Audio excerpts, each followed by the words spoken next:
Today I want to talk about mid 20th century period pieces, and we're gonna have some analysis and discussion on on how these period pieces affect how we view our current society. So first of all, we have to understand what is a period piece. So a period piece is generally a movie, a show, a film, anything in entertainment in general in which the setting reflects in historical time period. It is it is in a historical time period. However, it is not necessarily historical. What does that mean? Like for example, we have well, this one is a bit of a fantasy, but I was gonna talk about Pirates of the Caribbean, but I mean it's fantasy, but in some ways you can consider it as a period piece. Okay, introduction to mid 20th century period pieces. So, mid 20th century period pieces are mostly about like movies, films, shows that is set during, before, and after the Second World War. So, like mid 20th century, as the word as a name suggests, is like films. I mean, a period which goes from like 1940 until around 1960. That's around the mid 20th century.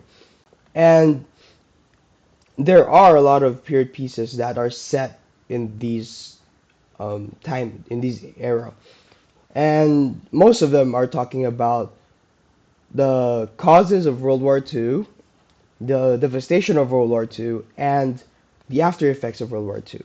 And we can see in this films that I'm gonna introduce everyone to. Well, not really introduce, but like we're gonna talk about later is generally going around the topic of what happened before, during, and after the Second World War.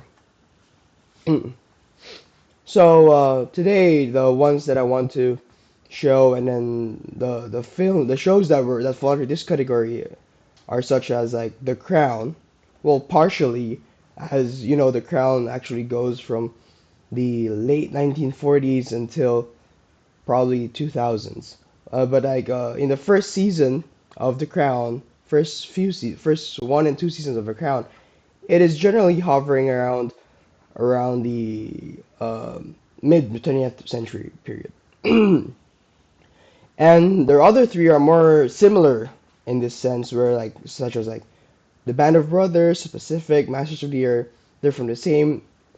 Well, they're kind of like a trilogy, by the same producers, similar producers, and their way of expressing ideas are actually quite similar if you look at it. Um, Although our class isn't really about TV, aren't about movies really, but I want to introduce some movies just by the name of it as movie pieces. There are more mid 20th century movie pieces than TV shows, partly because it's really expensive to make shows like this, as period piece is very difficult to make. Some things are really hard to get nowadays. Like even, for example, a fridge from the mid 20th century. Like how are you gonna get that? Some things are banned in general, like some chemicals or maybe some daily things. I guess sauce, eraser, pencils. Some were actually their production were stopped because of how toxic they were. So they had to spend more money to recreate those items that show they're from that period.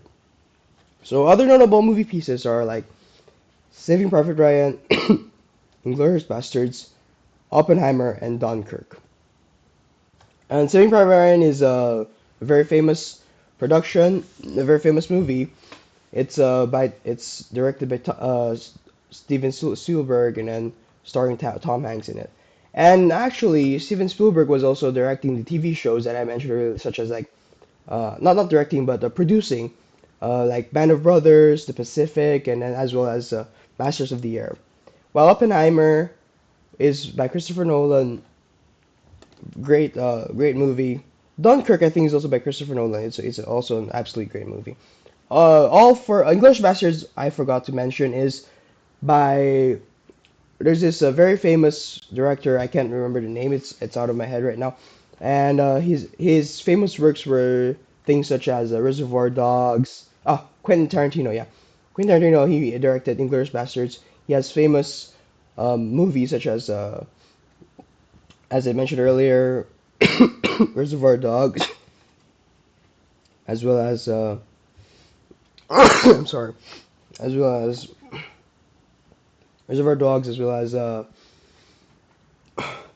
Hateful Eight. You know, movies that really often go to different time period. Even Django Unchained is a very great period piece that is completely not historical, but it's absolutely you know a great period piece that we like to watch.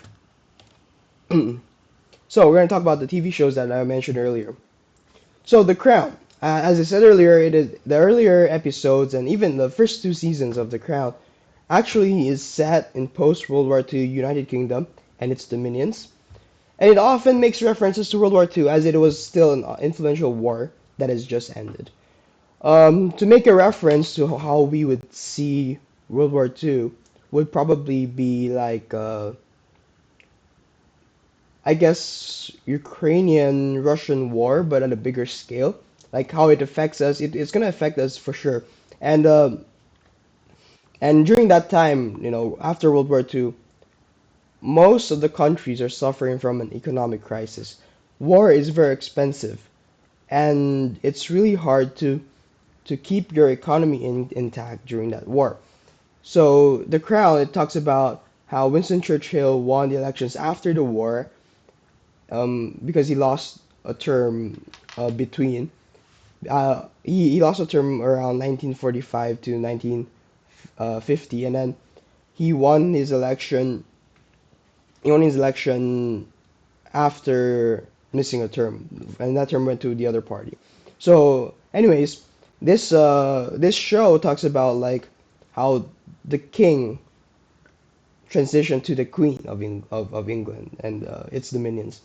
Also, you can also see like because because in the show The Crown, I don't want to spoil it for anyone, but in the show The Crown, there was a there was a king before Queen Elizabeth's father, King George the Fifth, if I remember correctly. But that king actually abdicated because of his matrimonial situation, and he couldn't continue being a king. So what happened was this king actually in one of the episodes of the second season was uh, shown, like there were documents saying that he was working with the Nazis during the Second World War. Even during that time, you can see that the the queen was quite shocked by this newfound information, and she actually had to went to meet a personal secretary of that king, which also served his father and her, to talk about what happened during then. And then the truth of the matter was that that king actually was colluding with the Germans. So you can see at The Crown, it's a movie that was that started after Second World War around 1945. Well, not really, around 1949. And we can see that during that movie, we see that, I mean, during that TV show, we see that how World War II still comes back and haunt the people that that were affected by it, even though it's over. Well, next is Band of Brothers. It's just a absolutely favorite TV show of mine. I will watch it three, four times, and it's really great. So, Band of Brothers is set in the European theater of World War II, following Easy Company of the 101st Airborne Division. And I think it really reflects the paratroopers and soldiers who fought in the front line during the war. Uh, if I remember correctly, Easy Company of the 101st Airborne Division is a very famous company in the entire history of U.S. military. One of their attacks was actually became a textbook strategy that was planned out and executed by then the I think he was still a Lieutenant Winters. And Winters actually went on and became a major during the series.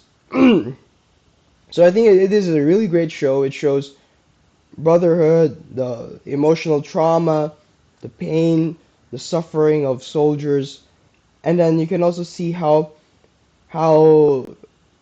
ironic it is for a war to happen because there were times, when German soldiers and American soldiers were actually talking to each other and they realized how human they are. But at the end of the day, it's really like it's war. It's there's no you don't really talk to the people who you fight because I think it makes it harder to kill that person.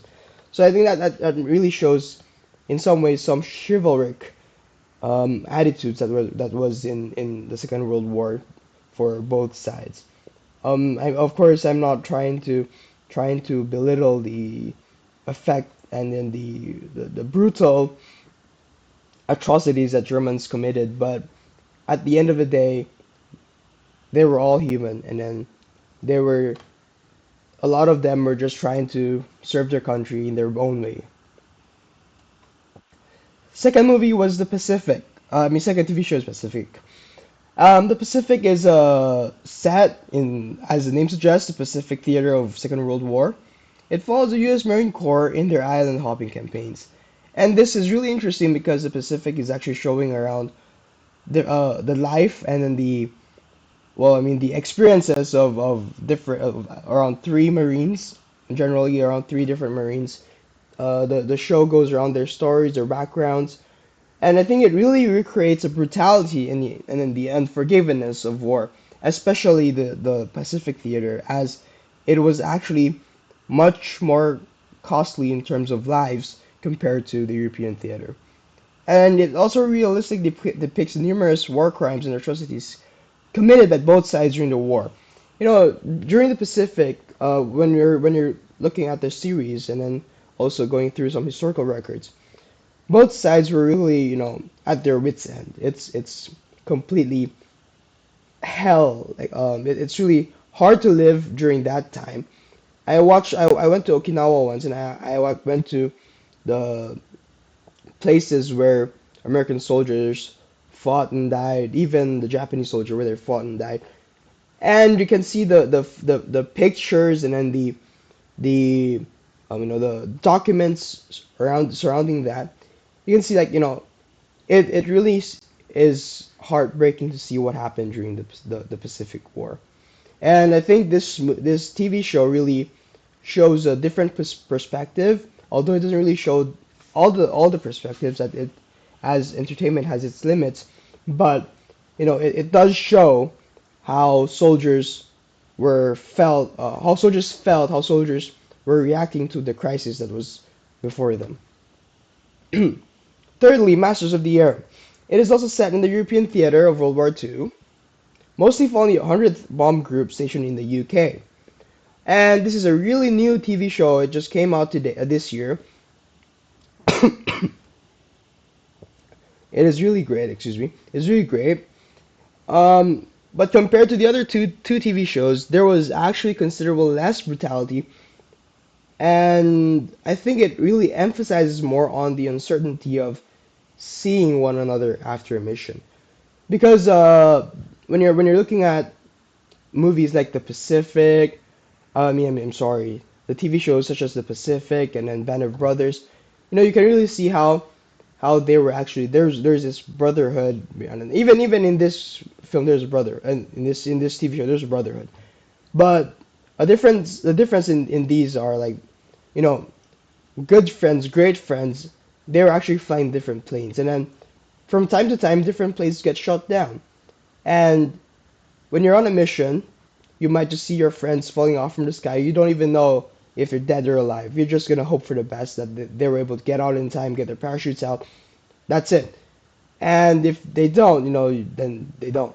So I think the point of Masters of the Air is quite different than the other two movies, as there were airmen instead of infantrymen who fight on the ground battle, while Masters of the Air they were fighting above the skies, and then above the land, above the skies, they're just bombing the production and railroad structures of Germany, and they lost a lot of people, a lot of good friends. You know, they saw each other before the flight, 2 3 hours they're not in contact, and then when they get back, they realize that their friend is dead. And it's really heartbreaking to see what happened during this film, during this TV show.